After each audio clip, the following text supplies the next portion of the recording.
अपने दोनों हाथ जोड़ें। ओम नमः सिद्धेभ्यः। ओम नमः सिद्धेभ्यः। ओम नमः सिद्धेभ्यः। नमो अरिहन्ताणं नमो सिद्धाणं नमो आयर्याणं नमो वज्रायाणं नमो लोये सव्यसायणम्। पंच परमेष्ठी भगवान की जय। द्वादशांग जिनवाणी माता की जय। चारित्र चक्रवर्ती 108 शांति सागर जी महामुनिराज की जय। संत शिरोमणि आचार्य भगवंत श्री विद्यासागर जी महामुनिराज की जय। परम पूज्य गुरुदेव निर्यापक श्रमण मुनिपुंगव श्री सुधा सागर जी महाराज की जय। अढ़ाई द्वीपस्थ समस्त महामुनिराजों की जय।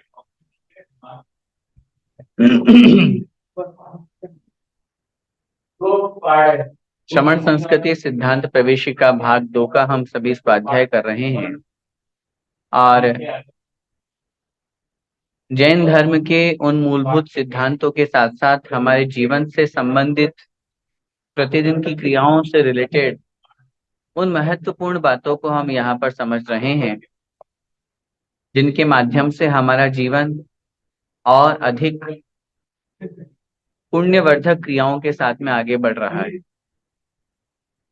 जहाँ श्रावक के कर्तव्यों का पालन करते हुए हम सबको जिनेंद्र भगवान के प्रतिदिन पूजन करने का उपदेश दिया है, संयम पालन का उपदेश दिया है, षट आवश्यक कर्तव्यों को अपन ने समझा, उसी के अंतर्गत हमने ये भी जाना कि भगवान मुझ में जो दोष हैं उन दोषों से मैं कैसे दूर हूं, उन दुर्गुणों को मैं कैसे अपने आप से दूर करूं, क्योंकि बहुत स्पष्ट सी बात है, अज्ञानोपास्तिरज्ञानम ज्ञानम ज्ञानी समाश्रयः ददाति यत्तु यस्यास्ति सुप्रसिद्धमिदं वचः। अज्ञानी की उपासना करने से अज्ञान की प्राप्ति होती है तथा ज्ञानी की उपासना, ज्ञानी का आश्रय लेने से ज्ञान की प्राप्ति होती है। संसार में यह प्रसिद्ध है कि जो वस्तु जिसके पास होती है वो वही देता है। हम क्यों वीतरागी भगवान के पास आते हैं? पिछली कक्षा में हमने शांतिनाथ भगवान के बारे में पढ़ा। तीर्थंकर 24 होते हैं।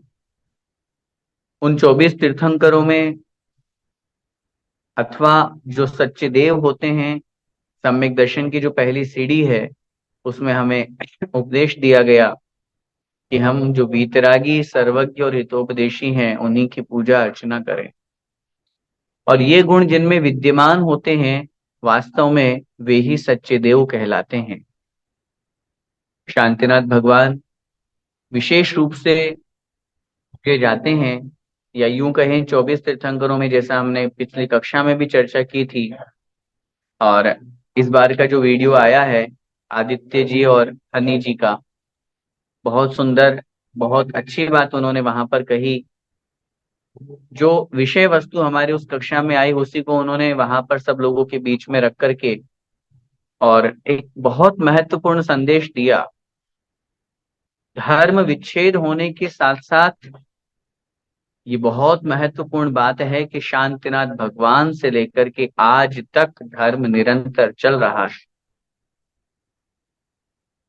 धर्म विच्छेद होना उतना महत्वपूर्ण नहीं है। धर्म विच्छेद हुआ तो ये तो दोष था, हुंडा उसमें निकाल का दोष था, लेकिन निरंतर धर्म का बने रहना, और आज तक नहीं, पंचम काल के अंत तक धर्म का निरंतर बने रहना, ये बहुत महत्वपूर्ण बात है। और इसीलिए, क्योंकि उस धर्म के बने रहने का जो मुख्य कारण है वो है मुनि, आर्यिका, श्रावक और श्राविका। ये चतुर्विध संघ जहां पर होंगे तो निश्चित रूप से धर्म रहेगा। और यदि इन चारों में से किसी का भी अभाव हो गया तो धर्म का विच्छेद हो जाएगा। इसलिए हनी जी ने बहुत अच्छी बात कही। और जैसा कि मुझे विकास भैया ने बताया कि प्रतिभा स्थली में भी आपने बहुत अच्छा कार्य किया है, गुणायतन से आपके पिताजी जुड़े हुए हैं, मंत्री महोदय हैं, अच्छे संस्कार आपके साथ में जुड़े हुए हैं। निश्चित रूप से पूरे परिवार को आप संस्कारित करते हुए, जैसा कि आपने कहा और आदित्य जी ने कहा कि वो भी क्लास अटेंड करेंगे, तो निश्चित रूप से कर रहे होंगे और आगे भी कंटिन्यू करेंगे। यही तो हमारे कर्तव्य हैं, यही तो हमारा धर्म है कि वस्तु से जिस धर्म से हम प्रभावित हुए हैं, यही सच्चा धर्म है। सम्यक दर्शन के 8 अंगों में एक प्रभावना अंग भी होता है। और मैं हमेशा कहता हूं कि जितने भी वीडियोस बनाने वाले हमारे साथी हैं, पूरी टीम जो यहाँ पर लगी हुई है, एडिटिंग टीम, वो कितना बड़ा धर्म प्रभावना का कार्य कर रही है।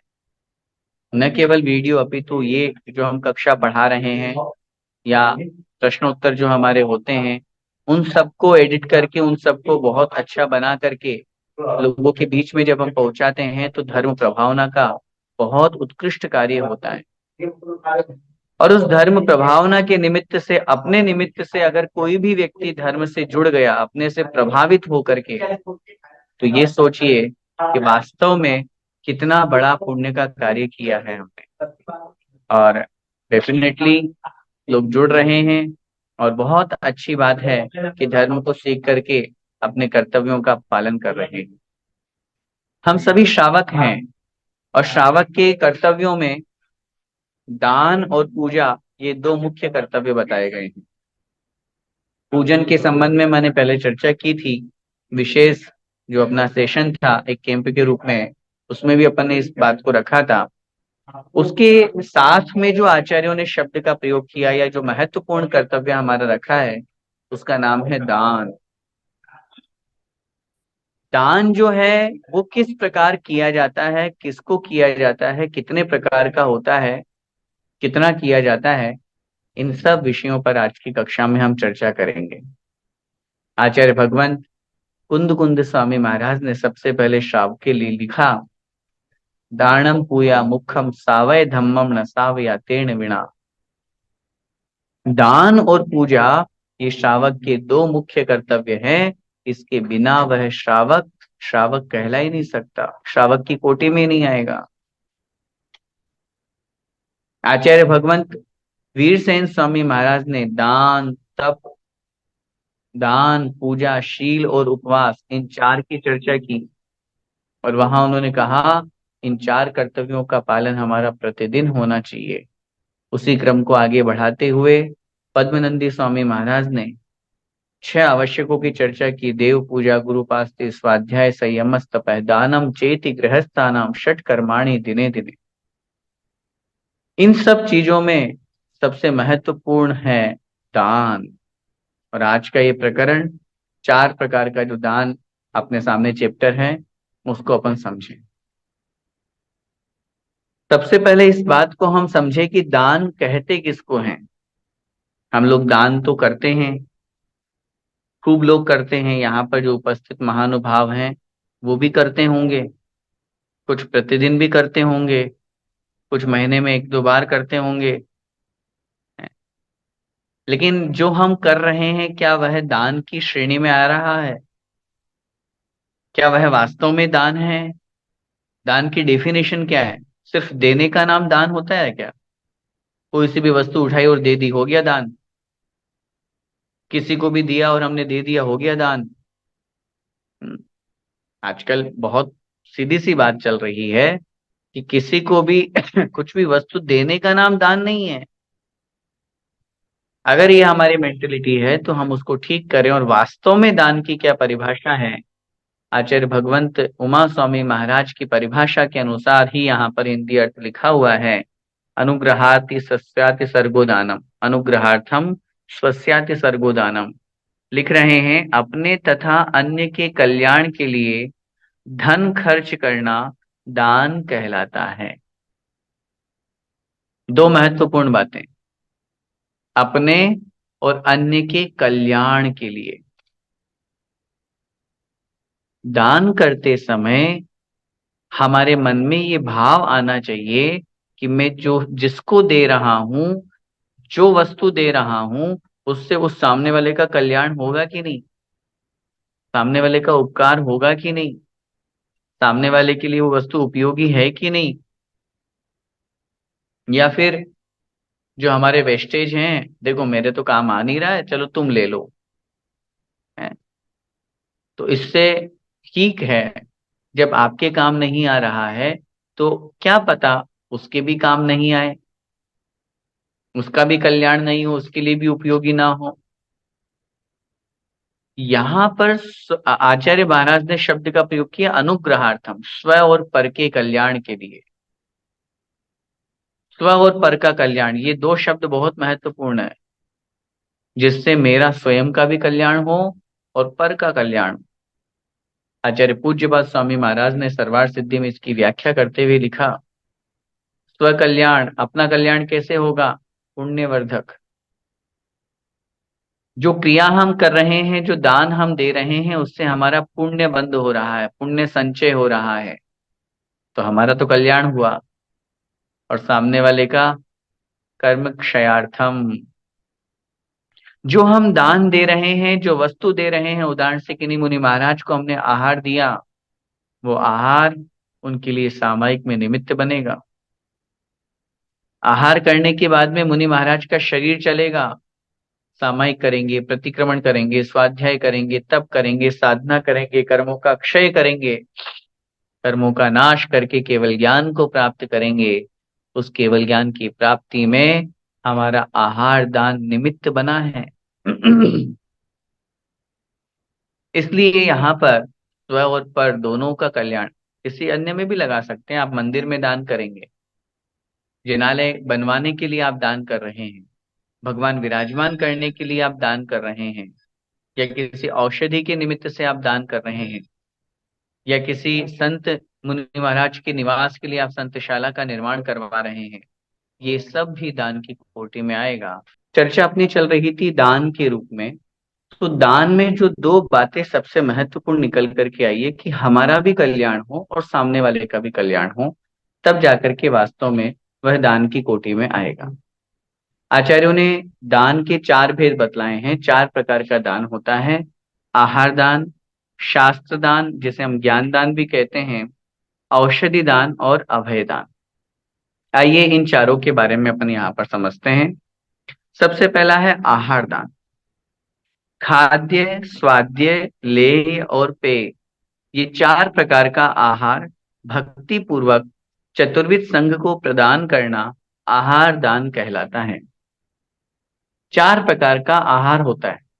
अपने यहाँ भोजन को, आहार को चार कैटेगरी में बांटा गया है, खाद्य, स्वाद्य, लेय और पेय। सॉरी, खाद्य का मतलब जिसे खाया जाता है, अन्न आदि की जो वस्तुएं हैं वो खाद्य के रूप में प्रयोग होती है।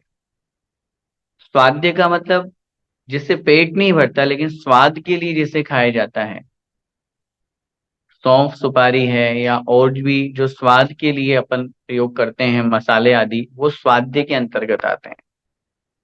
लेह, लेह का मतलब होता है जिसे चटनी के रूप में पीस पीस करके या चटनी आदि के रूप में प्रयोग किया जाता है। शाब्दिक अर्थ की अपेक्षा से जिसे चाटा जाता है उसे कहते हैं लेह। और पीने योग्य जो पदार्थ हैं, चाहे वो दूध हो, पानी हो, जूस हो, वो सब पेय के अंतर्गत आते हैं। तो जितना भी हमारा भोजन है, जो आहार है, उसको चार कैटेगरी में बांट करके, और ये जो चारों प्रकार के आहार हैं, चारों प्रकार के आहार, वो चतुर्विध संघ को बड़े भक्ति भाव पूर्वक यथा योग्य भक्ति उनकी करते हुए और उनको प्रदान करना। चतुर्विध संघ, जैसा कि हम सब पहले ये चैप्टर पढ़ के आ चुके हैं, मुनि, आरिका, श्रावक और श्राविका। श्रावक के अंतर्गत क्षुल्लक जी और एलक जी भी ग्रहण होते हैं, और श्राविका के रूप में क्षुल्लिका माता जी। तो इसलिए आहार दान आहार दान में अब आप देखिए यहाँ पर 4 प्रकार के आहार की चर्चा करते हुए वो दान करने की चर्चा यहाँ पर की गई है। और किन को दान करना है? चतुर्विध संघ को। इसी चैप्टर में आगे अपन पढ़ेंगे इन 4 दान के बाद में पात्र किसे कहते हैं, कितने प्रकार के होते हैं। तो इसलिए ये 4 प्रकार का जो आहार कहा गया है वो प्रदान करना, ये कहलाता है आहार दान। एक छोटा सा निवेदन इस विषय के साथ में, आहार दान का पूरा पुण्य तभी लग पाएगा जब हम स्वयं चोका लगाएं, जब हम स्वयं शुद्ध आहार बनाएं, जब हम अपने हाथों से मुनि महाराज को आहार दें। मुनि महाराज मतलब चतुर्विद संघ, तब हमें आहार दान का पुण्य लगेगा। अब हम कहीं गए, जैसा कि प्रश्न मन में आ सकता है कि हम कहीं गए और वहां पर हम पूरी व्यवस्था तो हमारे पास है भी नहीं, कैसे करें, क्या करें? तो हम तो बस धोती दुपट्टे ले गए, वहां हमने चेंज किया, धोती दुपट्टा शुद्ध वस्त्र पहने और किन्हीं भी महानुभाव के चौके में चले गए जहाँ महाराज जी पहुंच गए, पड़गान हो गया। और हमने उस श्रावक से कहा भैया हमें भी आहार दान देने दीजिए, तो उसने जो चल रहा था, चाहे ग्रास हो चाहे सब्जी हो, वो दिया और आपने मुनि महाराज की अंजलि में दे दिया। आपको पुण्य लगेगा। आपको लगा हाँ मैंने आज महाराज को आहार दान दिया है, आहार दिया है, बिल्कुल सही। लेकिन जरा इस बात पे थोड़ा सा विचार करें, हमने महाराज जी को आहार तो दिया, लेकिन उस आहार में हमारा क्या लगा? दान की परिभाषा में क्या पढ़ा अपन ने? स्व और पर के कल्याण के लिए अपना धन खर्च करना। हम्म। दूसरे दाता की वस्तु मुनि महाराज या चतुर्विद संघ में किन्हीं को भी दे दी, तो वह आहार दान या वह वस्तु का हमें पुण्य कहाँ लगेगा? हमने धन तो खर्च किया ही नहीं, अपनी वस्तु का तो त्याग किया ही नहीं, अपना क्या लगा? गलत नहीं है, हाँ पुण्य तो लगेगा, ऐसा नहीं है कि नील बटा नील होके चले जाएंगे, नहीं, कुछ तो पुण्य लगेगा। लेकिन हम कुछ में क्यों संतुष्ट हो रहे हैं? पुण्य में हम तो उत्कृष्ट पुण्य कमाएंगे, हम तो पूर्ण पुण्य कमाएंगे, पूरा ही कमाएंगे ना। इसलिए आहार दान की कोटि में जब भी अपन इस बात को कहें तो हमेशा इस विषय पर पूरा श्रद्धा, हाँ ठीक है, वही मैं रिपीट करूंगा, अगर नहीं हो पा रही है व्यवस्था तो नहीं की अपेक्षा कुछ देना तो अच्छी बात है। भाई अब ठीक है, अब क्या करें, हमारे पास इतना समय नहीं है कि हम 7 दिन 10 दिन शुद्ध आहार स्वयं करें, मुनि महाराज का पड़गाहन आदि करा के उतना समय हम दे पाए। बाहर से आते हैं, 2 दिन के लिए 5 दिन के लिए आते हैं, ठीक है, दर्शन करने की भावना रहती है, उपदेश आचार्य महाराज का या हमें आशीर्वाद मिल जाए। और अगर आहार दान का लेकिन अब उसमें क्या करना चाहिए? उसको सही सुधार करने के लिए क्या करें? हम उस चौके में जो सामग्री प्रयोग होती है वो सामग्री पहले से ही रख, या पहले भी नहीं रख पाए तो चलिए कम से कम बाद में तो रख दें। उस दिन नहीं चल पाई, अगले दिन उसका प्रयोग उपयोग हो जाएगा। ऐसा करने से भी हमें आहार दान का पुण्य लगेगा। आजकल बहुत से लोग, एक नई प्रोसेस चल पड़ी है, आहार दान के लिए पैसा देने लगे, पैसा निकालने लगे। अब आहार दान की परिभाषा में खाद्य स्वाद्य लेय और पेय, 4 चीजों की देने की बात की गई है, पैसे देने की बात नहीं की गई है। रुपए दे करके हम सोचते हैं हाँ हमने आहार दान किया, नहीं, हमें आहार दान का साक्षात पुण्य नहीं लगेगा। हाँ, हमने वो रुपए किसी चौके में दिए या जहाँ त्यागी व्रती भोजनशाला चल रही है, आहारशाला हो रही है, वहां हमने दिए, तो हमें आहार दान के निमित्त जो हमने पैसा खर्च किया है उसका पुण्य लगेगा, आहार दान का नहीं लगेगा। आहार दान तो जब हम आहार की वस्तु देंगे तो आहार दान का पुण्य लगेगा। रुपए देने की मनाही नहीं कर रहा हूं मैं, आप ये ना समझे कि हम आहार दान में जो रुपए निकालते हैं या देते हैं उसका मैं मना कर रहा हूं, नहीं, जो जितना चल रहा है वो ठीक है। मैं इस भाव से बोल रहा हूं कि अगर हमको आहार दान का पुण्य लेना है, पूर्ण रूप से पुण्य लेना है, पूरा पुण्य कमाना है, तब तो हमें अपने हाथों से सामग्री आदि देना, बनाना, वही हो पाएगा। अगर हम पैसा भिजवा रहे हैं, कोई आपत्ति नहीं है, अच्छी बात है। नहीं हो पा रही व्यवस्था तो कम से कम हमारी राशि का उपयोग वह आहार बनाने में, आहार लाने में, या जो भी उसमें प्रयोग हो रहा है, तो भी पुण्य लगेगा। बस कैटेगरी थोड़ी सी डिवीजन अपना कम हो जाएगा, इस बात का थोड़ा सा ध्यान रखें। आइए आगे बढ़ते हैं। सेकंड नंबर पे है ज्ञान दान, जिसे हम शास्त्र दान भी कहते हैं। चतुर्विध संघ के ज्ञान वर्धन हेतु उनको शास्त्र भेंट करना ज्ञान दान कहलाता है। यहाँ पर भी चतुर्विध संघ है, क्योंकि आगे अपन पढ़ेंगे कि पात्र की कोटि में ये चतुर्विध संघ ही आते हैं, पात्र को दान किया जाता है। तो उनको, उनके अगर किसी प्रकार का कोई वस्तु की आवश्यकता है जिससे उनका ज्ञान वर्धन हो, कोई उन्हें शास्त्र की आवश्यकता है, ज्ञान के कोई उपकरण की उनको आवश्यकता है जिससे वो लेखन कार्य कर सकें, स्वाध्याय के कोई बिंदु उनको नोट करना है, कोई डायरी आदि है, पेन आदि है, पेंसिल आदि है, वो उनको प्रदान करना, ये कहलाता है शास्त्र दान या ज्ञान दान। प्रत्येक दान का अपना अपना महत्व है। जैसे आहार दान उत्कृष्ट कहा गया है, वैसे ही ज्ञान दान भी उत्कृष्ट और महाउत्कृष्ट कहा गया है। आहार दान में राजा श्रेयांस प्रसिद्ध हुए, उन्होंने आदिनाथ भगवान को मुनि अवस्था में पहला आहार कराया, उसका ये प्रभाव हुआ, और आचार्य ने लिखा कि जो तीर्थंकर को मुनि अवस्था में आहार कराते हैं, अगले 2-3 भवों में मोक्ष चले जाते हैं, निकट भव्य होते हैं वो। तो ये जो आहार दान है, ये उसकी महिमा है। ज्ञान दान में अपन जानते हैं कौंडेश नाम के जो ग्वाला हैं, जो कुंद कुंद स्वामी महाराज की पूर्व पर्याय थी, उन्होंने एक शास्त्र, जिसको वो जानते नहीं थे कि वो शास्त्र है, उन्हीं महाराज को भेंट कर दिया। उसका ये प्रभाव हुआ कि अगली पर्याय में उनका ज्ञान का अक्षयोपम इतना उत्कृष्ट बना कि आचार्य कुंद कुंद महाराज बने, जिन्होंने 84 पाहुड़ दिखे। तो अगर कभी भी चतुर्विद संघ में, यहाँ तो अभी फिलहाल मैं बात वही करूंगा जो प्रोसेस में है, जो प्रकरण में है पात्र दान की अपेक्षा से, फिर बाद में अपन लास्ट में इस बात को समझेंगे कि जहाँ चतुर्विद संघ हो अथवा ना हो, अगर हमें अन्य को भी, सामान्य साधर्मियों को भी देने का मन हो, तो वहां क्या होगा, तो उनके लिए भी अपन को समझना है। अभी अपन बात करें कि चतुर्विद संघ में अगर कहीं किसी शास्त्र की आवश्यकता हो, तो हमें निश्चित रूप से वो उन्हें प्रदान करना चाहिए। सबसे अच्छी बात तो ये है कि हम स्वयं ज्ञान दें। हम सौभाग्यशाली हैं कि ज्ञान की चर्चा करके सब लोगों के बीच में प्रचार प्रसार कर रहे हैं, हो रहा है। अगर उस योग्य नहीं है तो जो कर रहे हैं उनको सहयोग दें। उनको शास्त्र की आवश्यकता है तो वो शास्त्र उन तक पहुंचाएं। मुनि महाराज, आरिका माता जी, क्षुल्लक जी, एलक जी, त्यागी, वृत्तिगण जितने भी हैं, उन सबको अगर किसी आगम शास्त्र पुस्तक आदि की जिनवाणी की आवश्यकता है, वो उनको प्रदान करना, ये कहलाता है शास्त्र दान। तीसरे नंबर पे है औषधि दान। औषधि दान किसे कहते हैं? चतुर्विद संघ का कष्ट दूर करने के हेतु अनुकूल औषधि प्रदान करना औषधि दान कहलाता है।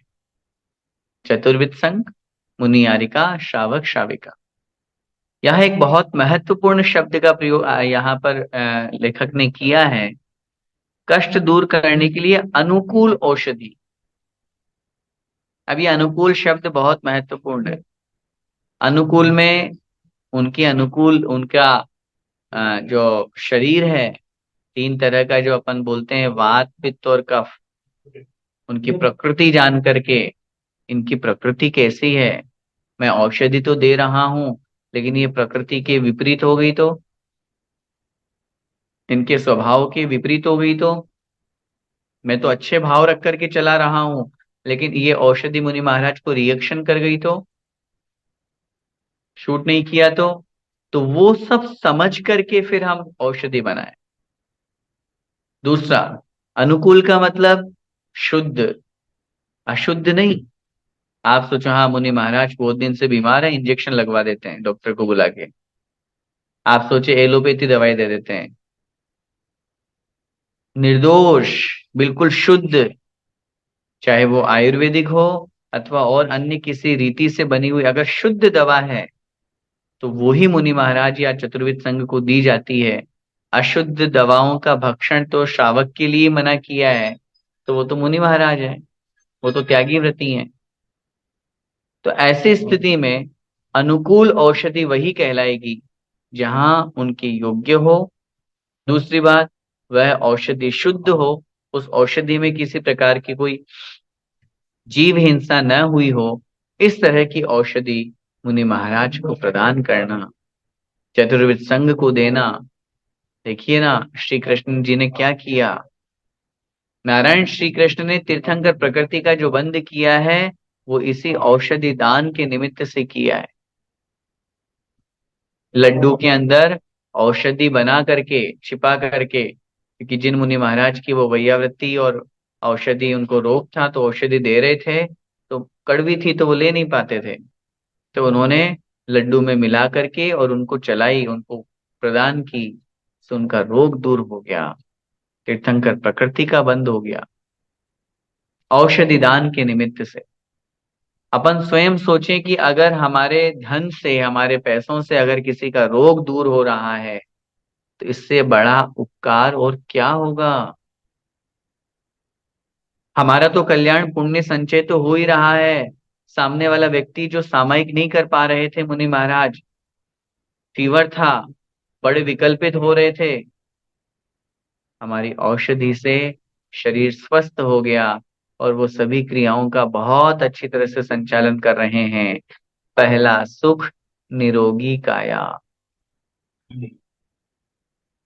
शरीर अगर निरोगी रहेगा, शरीर में कोई रोग नहीं होगा, तो हर कार्य में हमारा मन लगेगा, चाहे वो धर्म का कार्य हो चाहे अन्य कार्य हो। इसलिए कभी भी किसी भी, विशेष रूप से अभी तो मैं फिर बात रिपीट करूंगा कि चतुर्विद संघ की अपन बात कर रहे हैं, औषधि की आवश्यकता हो तुरंत जो है तुरंत प्रदान कीजिए। क्योंकि किन्हीं मुनि महाराज को या चतुर्विद संघ को अगर हमारे संपत्ति से औषधि प्राप्त हो जाती है, औषधि लग जाती है, कितना बड़ा पुण्य है। वो जो साधना करेंगे, वो जो तपस्या करेंगे, अभी नहीं कर पा रहे थे रोग के कारण से, वो जो स्वाध्याय करेंगे, उन सबका छठा भाग तो अपने आप हमारे हिस्से में आता जाएगा, 16% लगभग। तो ये जो बात अपन यहाँ पर कर रहे हैं, यह है औषधि दान की। चौथा दान है अभय दान। लिख रहे हैं, चतुर्विद संघ को ठहरने हेतु वसति का, अर्थात ठहरने का स्थान प्रदान करना, यह अभय दान कहलाता है। अभय का शाब्दिक अर्थ अगर अपन लगाएंगे तो अभय का मतलब होता है सामने वाले को भय से रहित करना, निर्भय करना। लेकिन यहाँ पर श्रावक की अपेक्षा से कर्तव्यों का कथन किया जा रहा है, इसलिए यहाँ पर अभय दान का तात्पर्य है जहाँ अ, वसति का आदि का हम निर्माण कराते हैं। वसति का मतलब संतशाला आदि, जहाँ मुनि महाराज चतुर्विद संघ ठहर सकते हो, ऐसे स्थान का अपन जब निर्माण आदि कराते हैं तो उसमें जब राशि प्रदान करते हैं तो वह कहलाता है अभय दान। क्षेत्र को धन्य बनाना है, अपने स्थान को, तो इससे बड़ा और कोई दान नहीं हो सकता। जिस स्थान पर बैठ करके हमारे द्वारा खरीदी गई उस जमीन को हमने डोनेट किया, या हमने उस जमीन के लिए वहां पर संतशाला का निर्माण कराया, या उसमें जो कुछ भी सहयोग दिया, कमरा बनवाया, जो कुछ भी किया, उस कमरे में बैठ करके मुनि महाराज साधना करेंगे। सोचिए जरा, विचार कीजिए, हम अपना घर बनाते हैं तो कितने पाप कार्य करते हैं। हम उसमें अपना पूरा संसार बसा लेते हैं, कितने पाप कार्य करते हैं। लेकिन हम संतशाला में अगर एक कमरा भी बनवाते हैं तो उसमें बैठ करके साधु महाराज साधना करते हैं, गलत कार्य नहीं करते, हमारे जैसे संसार नहीं बढ़ाते। कितना पुण्य लगेगा उस स्थान पर, अनुकूल अगर वो स्थान होगा, सामायिक में मन लगेगा, स्वाध्याय में मन लगेगा, तब साधना अच्छी होगी। तो जितना जितना होगा उतना उतना हमारा पुण्य बढ़ता जाएगा। तो इसलिए ये हुआ चार प्रकार, चौथे नंबर का अभय दान। बात यहाँ पर जो अपन ने करी है चारों प्रकार के दान की, औषधि शास्त्र अभय आहारा। जब दान की बात की जाती है तो वहां यह दान हमेशा सापेक्ष होता है। सापेक्ष का मतलब अपेक्षा सहित। देने वाला उतना महत्वपूर्ण नहीं है जितना महत्वपूर्ण लेने वाला है। मुनिश्री क्षमा सागर महाराज ने कविताएं लिखते थे वो, उन्होंने एक बहुत सुंदर कविता लिखी, उसका भाव मैं आप लोगों के बीच में रख रहा हूं कि जब कभी बोलने का मन हो और कुछ सुनने वाला सामने ना हो, कैसा लगता है। जब कभी कुछ दान देने का मन हो और सामने पात्र ना हो तो कैसा लगता है। कभी इस बात पर विचार किया कि हाँ, दान देने वाले हम श्रावक, हमें उपदेश दिया गया कि आप दान करो, लेकिन जिसको हम दान कर रहे हैं वो हमसे छोटा है कि बड़ा है। हम्म, बड़ा ही होगा ना। पद में भी बड़े हैं। 7 प्रकार के क्षेत्र बताए गए हैं दान के। चतुर्विध संघ भी अपन पढ़ रहे थे। तो इस बात से ये सिद्ध हो रहा है कि जो दान देने वाला व्यक्ति है वो तो अपना पुण्य कमा रहा है, लेकिन उससे ज्यादा महत्वपूर्ण, उससे ज्यादा ऊंचा पद, सम्मान, पूजा के योग्य है लेने वाला। कभी देने का मन हो और कोई लेने वाला न मिले तो कैसा लगता है। पात्र हमेशा महान होते हैं, पात्र हमेशा उत्कृष्ट होते हैं। चाहे आप मंदिर की में दान दे रहे हैं, मंदिर कितना महान है, कितना उत्कृष्ट है। आप मुनि महाराज को आहार प्रदान कर रहे हैं, मुनि महाराज कितने महान हैं, कितने उत्कृष्ट हैं। इसलिए दान देने के बाद कभी अभिमान नहीं करना। मैंने दान किया, अरे साहब मैंने ये मंदिर बनवाया। किसका मंदिर है? भगवान का। वीतरागी भगवान का। ये भी कहने में आ रहा है। भगवान तो वीतरागी, उन्होंने क्या लेना देना। वो अपने अधिकार में थोड़ी रखेंगे ये मंदिर मेरा है। अपन बोलते हैं नेमिनाथ भगवान का मंदिर। मंदिर तो पाषाण का बना हुआ है, उसमें भगवान विराजमान है। और भगवान तो परिग्रह रखते ही नहीं है, तो उनका मंदिर कहाँ से हुआ। लोक व्यवहार में भले ही ये कहने में आ रहा है, लेकिन इस बात के पीछे अपन कितना महत्वपूर्ण बात समझना, ये मंदिर मैंने बनवाया, अभिमान आ जाता है। अरे जिस स्थान पर भगवान विराजमान होने वाले हैं उसके लिए अगर पूरा जीवन समर्पित हो जाए तो भी कम है, जो संपत्ति वो पूरी लग जाए तो भी कम है। अभिमान अहंकार किस पर? भगवान के प्रति। हाँ, आपको मैंने बिठाया है, आपकी स्थापना मैंने कराई है, पंच कल्याणक जो हुआ उसका पैसा मैंने लगाया है। क्या मन में ऐसा भाव आता है? कभी नहीं आता। और आता है तो गलत है। कि हम भगवान के प्रति भी ऐसा भाव रखें, कभी नहीं। न केवल भगवान के प्रति अपितु किसी के भी प्रति, चतुर्विद संघ के प्रति, या हमेशा देने वाले के प्रति, मतलब लेने वाले के प्रति, पात्र के प्रति कभी भी जीवन में गलत परिणाम नहीं आना चाहिए। अपने मन में अभिमान नहीं आना चाहिए, अहंकार नहीं आना चाहिए, अपितु और सहज और सरल बने। मैं तो यहाँ पे चतुर्विद संघ और इनकी बात कर रहा हूँ। अगर लोक व्यवहार में अगर अपन बात करें किसी गरीब को आप कुछ दे रहे हैं, दीनहीन गरीब है, उसको देख करके तो हमारे मन में कितना अच्छा भाव आएगा। कुछ भी नहीं है इसके पास, देखो मैंने दिया ना, मैंने बनाया इसको। वहां भी अहंकार नहीं, वहां भी अभिमान नहीं। तुमने कुछ नहीं दिया, तुमने कुछ नहीं बनाया, उसका पुण्य था जो तुम उसकी तरफ आकर्षित हुए। फिर वापस रिपीट करूंगा वो बात। तुमने अगर उसको कुछ बना भी दिया, कुछ दे भी दिया, कुछ बना भी दिया, कुछ दे भी दिया, कुछ पुरानी वस्तु दे दी, कुछ नई वस्तु दे दी, तो वस्तु तुमने दी है, तुम्हारे देने का भाव है, तुम्हें पुण्य लगा है। उसको क्या लगा उसकी वो जाने, तुमने तो अपना पुण्य कमा लिया। और अगर अहंकार बना लिया, मन में घमंड आ गया, मैंने दिया इनको, क्या थी इनकी औकात, क्या था इनके पास, बंधुओं देने के बाद में पुण्य तो बहुत दूर और पाप लगेगा। मैं तो बहुत क्लियर कहता हूँ, आपने दान किया, कुछ परिग्रह कम हुआ, लेकिन अभिमान कर लिया तो कषाय बढ़ गई। एक पाप कम हुआ तो दूसरा बढ़ गया। बैलेंस तो वो का वही है। कहाँ हमारे दान का पुण्य हमने कमाया? हमने दान किया, उस दान के प्रति, हमारे पैसों के प्रति लोभ कम हुआ, लेकिन अहंकार, नाम वगैरह सब चीजों की तरफ हम आकर्षित हो गए। कहाँ पुण्य लगेगा? कौन सी कषाय कम हुई? इधर लोभ कम हुआ था। उदाहरण, किसी ने 10 लाख रुपए दान किए, तो उसका 10 लाख के प्रति लोभ कम हुआ, अच्छी बात है, लेकिन उसके अंदर अहंकार आ जाएगा तो मान बढ़ गया।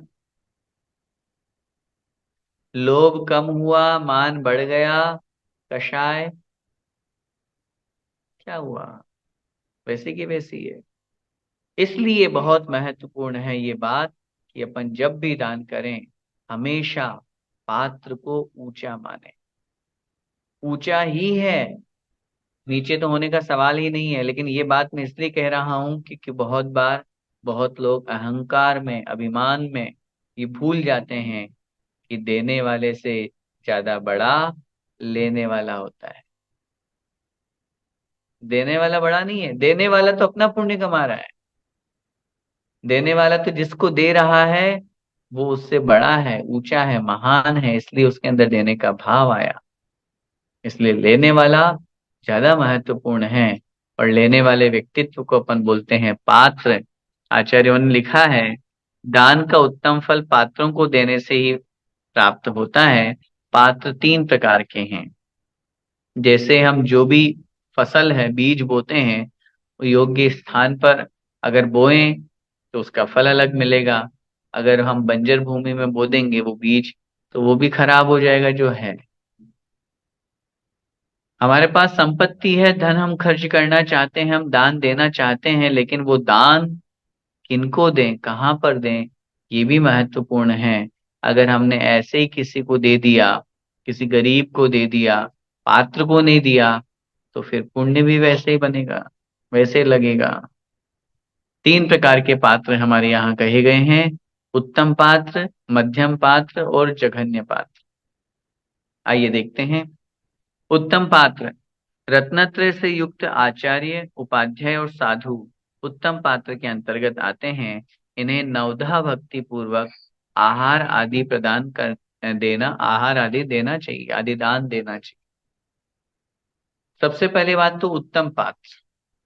उत्तम पात्र का बहुत सीधा सा तात्पर्य हो गया, सम्यक दर्शन, सम्यक ज्ञान और सम्यक चारित्र की का पालन करने वाले जो आचार्य, उपाध्याय अथवा साधु महाराज है। यहाँ पे ऐसा नहीं समझना कि मात्र साधु। आचार्य और उपाध्याय जो है वो साधु भी तो है, पहले साधु है, आचार्य उपाध्याय तो बाद में है। तो इसलिए आचार्य उपाध्याय साधु के रूप में जो मुनि महाराज है, जो रत्नत्रय का पालन कर रहे हैं, जो नग्न दिगंबर वेशधारी है, पिच्छी कमंडल जिनके हाथ में है, वो मुनि महाराज उत्तम पात्र कहलाते हैं। इन्होंने यहाँ पर लिखा, उनकी नवधा भक्ति पूर्वक उनको आहार आदि देना चाहिए, विनय पूर्वक। क्योंकि विशेष रूप से नवधा भक्ति का प्रयोग अपन आहार दान के समय किया करते हैं।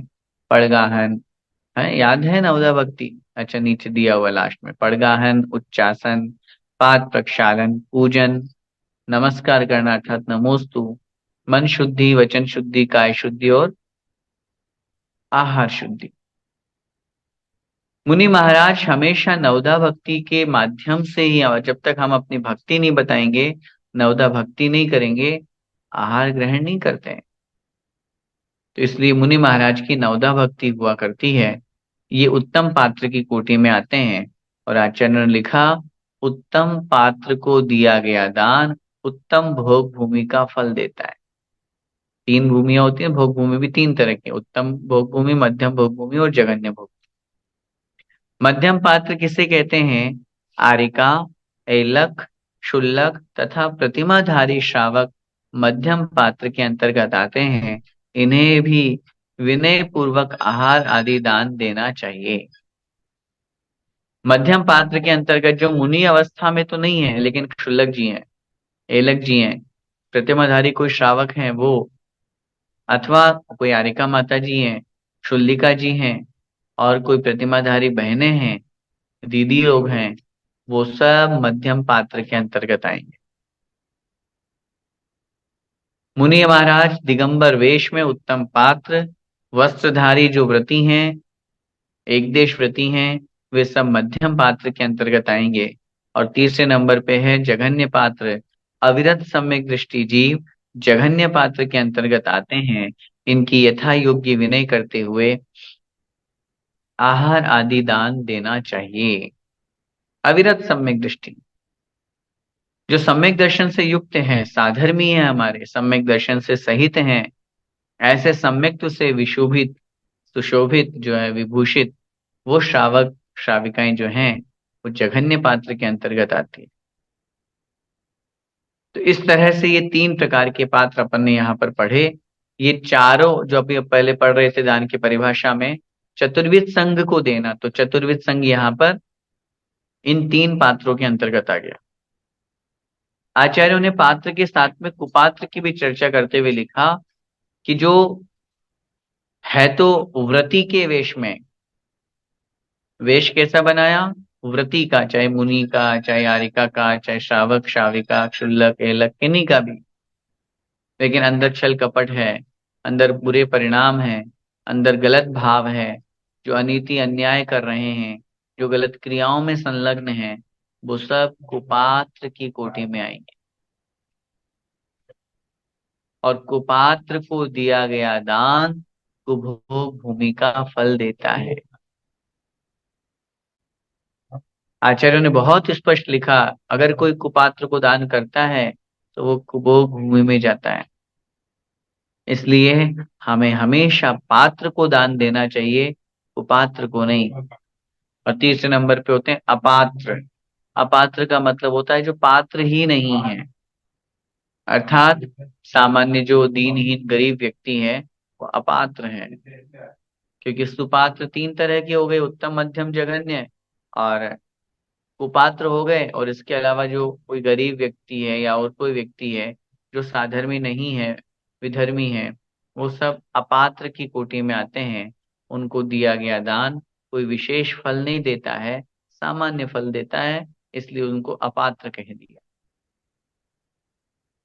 दान किसे करना चाहिए इस विषय पर अपन समझ रहे हैं, तो हमेशा जीवन में ध्यान रखें, दान हमेशा पात्र को करना चाहिए। और हमेशा ये भावना भाएं, उत्कृष्ट से उत्कृष्ट पात्र हमको मिले, उत्तम से उत्तम पात्र हमको मिले। मैंने पहले भी निवेदन किया था, अभी विषय है हमारा, सब्जेक्ट चल रहा है, इसलिए कहूंगा जितने भी महानुभाव यहाँ पर ऑनलाइन सुन रहे हैं प्रत्यक्ष रूप से और बाद में सुनेंगे, चाहे वो दुबई से हो, चाहे कतर से हो, चाहे ओमान से हो, ऑल जीसीसी ग्रुप से मैं निवेदन करूंगा, जब कभी भी भारत आए तो हमेशा अपने उस स्केड्यूल में किन्हीं मुनि महाराज या चतुर्विद संघ के दर्शन के साथ साथ उनको आहार दान देने का भी अवसर जोड़ें। क्योंकि वो संस्कार हमारे साथ में जो जुड़े हुए हैं वो हमारे बच्चों में तभी तक सुरक्षित रह पाएंगे जब वो क्रिया हम करेंगे।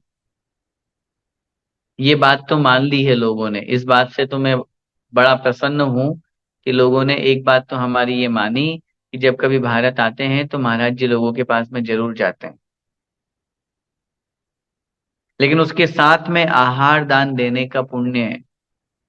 जो भी, आहार तो एक निमित्त मात्र है, आहार दान के अलावा अगर हम औषधि दान देते हैं, शास्त्र दान देते हैं, या कोई वसति का आदि बनवाते हैं, अभय दान करते हैं, वो सब, इससे हमारा दान का संस्कार बना रहेगा। देने वाला कितना महान है, दुनिया और प्रकृति की हर वस्तु हमें देने का उपदेश देती है, तो फिर हमारे हाथ क्यों पीछे हटते हैं देने के नाम पर। और लेने की बात आए तो तुरंत, हाँ हाँ बिल्कुल बिल्कुल, कोई सी भी वस्तु हो, चाहे फ्री की वस्तु हो, कम कीमत की वस्तु हो, तो भी हम उसके प्रति आकर्षित हो जाते हैं। हम्म। कभी कभी बहुत लोगों को देखा, करोड़पति अरबपति जिनके घर में कोई कमी नहीं है, और कहीं से कोई 10-20 रुपए की या कोई और फ्री में चीज मिल रही है तो उसको भी लूटा पाटी कर रहे हैं। तो लेने की तरफ हमारा भाव ऐसा क्यों, संचय प्रवृत्ति क्यों है अत्यधिक? उसकी बजाय तो देने का भाव हमारा होना चाहिए। पात्र अगर हमें मिले तो कभी नहीं चूकना, चाहे फिर उत्तम मध्यम जघन्य हो। भावना तो ये भाई कि उत्तम पात्र ही मिले। मध्यम भी तो होते हैं, फिर उनको कौन कराएगा आहार, अगर हम सब उत्तम पात्र के पीछे भागेंगे तो ऐसा नहीं है। तीन तरह की कैटेगरी है। हमारी यथा योग्य इनकी भक्ति करते हुए, और इनको हमें जैसा भी जो भी दान करने का मन हो वो जरूर करना चाहिए। आगे यहाँ पर लिख रहे हैं, नवदा भक्ति की जो बात आई थी कि मुनि महाराज की को जो आहार दिया जाता है वह नवदा भक्ति पूर्वक दिया जाता है। और पड़गाहन, उच्चासन, पाद प्रक्षालन, पूजन, नमोस्तु या नमस्कार करना, मन शुद्धि, वचन शुद्धि, काय शुद्धि और आहार शुद्धि, इस तरह से बोल करके और हम मुनि महाराज का पूरा आहार कराते हैं। और निश्चित रूप से ये दान जो अपन समझ रहे हैं और पढ़ रहे हैं, ये पात्र के साथ साथ जो 4 प्रकार का दान कहा गया है, ये अनेक फल देने वाला है। यहाँ पे विषय में नहीं लिखा हुआ, लेकिन दान का प्रकरण चल रहा है, इसलिए इस बात को हम बहुत अच्छी तरह से समझ लें। हम कितना दान करें? अभी कल परसों ही पूज्य गुरुदेव के जिज्ञासा समाधान को सुन रहे थे तो किसी महिला ने प्रश्न किया था कि महाराज जी हमें कितना दान करना चाहिए? तो महाराज जी ने उत्तर दिया, जितना दान करने की इच्छा हो उतना दान करना चाहिए, लेकिन इतना भी नहीं करो कि आप कर्जे में डूब जाओ। इतना भी नहीं करना कि आपको किसी से भीख मांगना पड़े। इतना भी नहीं करना कि सुबह की भोजन के बाद में शाम के भोजन का इंतजाम भी ना रहे। तो इसके अलावा अगर हमारे पास में संपत्ति है, हम दान करें। बड़े बड़े जिनायतन में दान करें, जिनागारम, जिन जिन बिंबम, इस तरह से उन्होंने दान के स्थान बताए हैं। जिनवाणी का प्रचार प्रसार करने में, जिनवाणी को आगे बढ़ाने में, क्योंकि ये बहुत बड़ा दान है। ये बहुत बड़ा दान है हमारे माध्यम से। अगर कोई जिनवाणी पढ़ रहा है, कोई जिनवाणी छपनी हो, प्रकाशित होनी हो कोई पुस्तक, उसमें अगर हम दान देते हैं तो हमारे दान से कितने लोग पढ़ेंगे? आपने किसी को लोक व्यवहार की शिक्षा देने के लिए पढ़ाई कराई एजुकेशन में, जनरल स्कूल में, उससे तो उस एक बच्चे ने पढ़ा, और उसको पढ़ने के बाद में भी उसको नमोकार नहीं आता, क्योंकि वो तो जनरल एजुकेशन आपने कॉलेज में या स्कूल में फीस जमा कराई है। लेकिन अगर हम धर्म के लिए, अपने ज्ञान को बढ़ाने के लिए पाठशाला खुलवाते हैं, पाठशाला में दान देते हैं, या इस तरह से जो अपनी कक्षा आदि चल रही है उसमें हम दान करते हैं, तो वो ज्ञान दान की कोटि में आता है। और पहले भी हमारे इस श्रवण संस्कृति जीसीसी ग्रुप के अनेक लोग सदस्य बने हैं, बन रहे हैं। ये कितना महत्वपूर्ण कार्य है कि यहाँ पर अपन ज्ञान की आराधना कर रहे हैं, ज्ञान को लोगों के बीच में पहुंचा रहे हैं। और टीम जो यहाँ पर लगी हुई है, निश्चित रूप से वो अपना समर्पण भाव के साथ में कार्य कर रहे हैं। लेकिन जहाँ अर्थ की आवश्यकता होगी, जहाँ पर बिना पैसों के कोई जूम तो मिलेगा नहीं, तो वो सब चीजें जो है उसमें अपनी चंचला लक्ष्मी को लगाना। अगर कोई ये कहे, हाँ 1 महीने के लिए जूम का खर्चा मेरी तरफ से, 6 महीने के लिए जूम का खर्चा मेरी तरफ से, साल भर के लिए जूम का खर्चा मेरी तरफ से, ये भी ज्ञान दान है। ऐसा नहीं समझिएगा कि ये नहीं, ऐसा ये ज्ञान दान नहीं है। आपके माध्यम से कितने लोग पढ़ रहे हैं उस जूम में, एग्जाम्पल दिया मैंने, उसमें हर चीज को लगाइए। चाहे जूम हो, चाहे टेक्निशियल टीम हो, वहां पे अगर कोई एडिटिंग या कुछ भी किसी को करने में किसी और की अपने को हेल्प लेनी पड़ रही है और उसमें अगर अपन दान करते हैं, तो वो भी ज्ञान दान के अंतर्गत आएगा। ज्ञान का प्रचार प्रसार करने के लिए जो भी किया जा रहा है, ज्ञान को लोगों तक पहुंचाने के लिए जो कुछ भी किया जा रहा है, वो सब ज्ञान दान की कोटि में आएगा। हम सबको निश्चित रूप से यहाँ से जुड़ करके अपन सब उस ज्ञान की आराधना करें, दान करें। जैसा कि मैंने निवेदन किया, कितना दान करें? 1% से लेकर के, और अपने यहाँ 25% दान श्रावक के लिए कहा गया है, क्योंकि शेष 75% वो अपने गृहस्थी को उसको चलाना है। अभी विवाह आदि नहीं हुआ है तो उस अपेक्षा से, या हो भी गया है तो बच्चे आदि की अपेक्षा से गृहस्थी में उन सब चीजों की आवश्यकता हुआ करती है। तो इस दृष्टि से 25% उत्कृष्ट दान कहा गया है, 16% मध्यम दान कहा गया है, और 10% जघन्य दान कहा गया है। अपनी इनकम का 10% आप निकालिए, और जितनी इनकम हो रही है उसका उतना परसेंटेज निकालते जाइए, फिर देखिए आपकी इनकम कितनी बढ़ती है। Practically it's true. क्योंकि जितना जितना हम दान देंगे उतना उतना आदान होगा। आदान का मतलब होता है लेना, ग्रहण करना। जितना जितना हमारे दोनों हाथ देने में आगे बढ़ेंगे उतनी उतनी हमारी यश कीर्ति तो अपनी जगह है ही, पुण्य संचय होगा, कर्मों की निर्जरा होगी सम्यक दर्शन के साथ में होने पर, निश्चित रूप से आत्म कल्याण होगा। इसलिए अपनी शक्ति को न छिपाते हुए, आज चूंकि दान का प्रकरण है, अपन दान के बारे में पढ़ रहे हैं, तो अपने मन में आज के दिन ये संकल्प लें कि मैं, मेरी जो इनकम है, मंथली हो या क्वार्टरली हो या जो भी है, या पूरे साल भर का अगर आप लेखा जोखा एक साथ करते हैं, तो मैं अपनी इनकम का, मैं अपनी कमाई का इतना प्रतिशत नियम से अलग से निकालूंगा। ये संकल्प होना चाहिए हमारे जीवन में। मैं नहीं कह रहा आपसे कि आप 25%, 16%, 10, जो आपकी इच्छा। उत्कृष्ट मध्यम जघन्य जो है वो हमने आपको निवेदन कर दिया। मैं कह रहा हूं फिर भी अगर कोई बोले नहीं साहब, अरे 10% तो बहुत है, 5 कर लो भाई, 2 कर लो, 3% कर लो, 2%, 1%, नियम तो बनाओ, कुछ तो शुरुआत कहीं ना कहीं से तो करें। हमारे नियम की डायरी में ये संकल्प लिखा हुआ होना चाहिए कि मैं अपनी कमाई का इतना प्रतिशत दान में निकालूंगा। आचार्यों ने लिखा, अगर कोई बिना दान किए वस्तु का उपभोग करता है तो निर्माल्य का दोष लगता है। त्रयण सार जी में आचार्य कुंद कुंद महाराज ने लिखा है। तो हम क्यों निर्माल्य के दोष के भागी बने? कमाई हम कर रहे हैं और फिर भी पाप ही कमा रहे हैं। कमाई में भी पाप कमाया और दान नहीं किया तो फिर वो निर्माल्य का पाप कमाया। तो इसलिए अपनी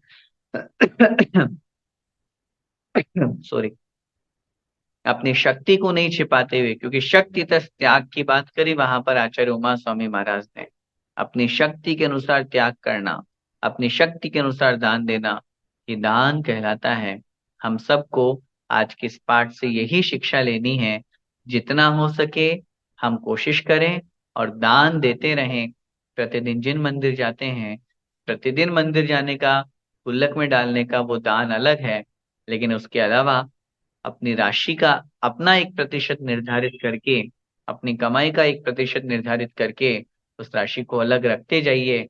जब कभी कोई योग बने, कोई बड़ा मंदिर बनना हो या कहीं भगवान विराजमान होने हो, तब वहां फिर एक साथ दीजिए, ताकि लोड भी नहीं पड़ेगा और लगेगा कि हाँ हमारी तरफ से दान भी हो गया है। तो इसलिए इन सब चीजों को अपन को अपनाना चाहिए। श्रावक का ये मुख्य कर्तव्य है। इसलिए अगर हमें श्रावक कहलाना है, अगर हमें श्रावक बने रहना है, तो प्रतिदिन दान करना चाहिए और दान करके अपनी आत्मा का कल्याण करना चाहिए। इस मनुष्य पर्याय उस गृहस्थ जीवन को सार्थक करना चाहिए। हम सब दान करते हुए मान से रहित होकर के, निर्विकल्प होकर के अपने श्रावक धर्म का पालन करें। इसी मंगलमय भावना के साथ बोले द्वादशांग जिनवाणी माता की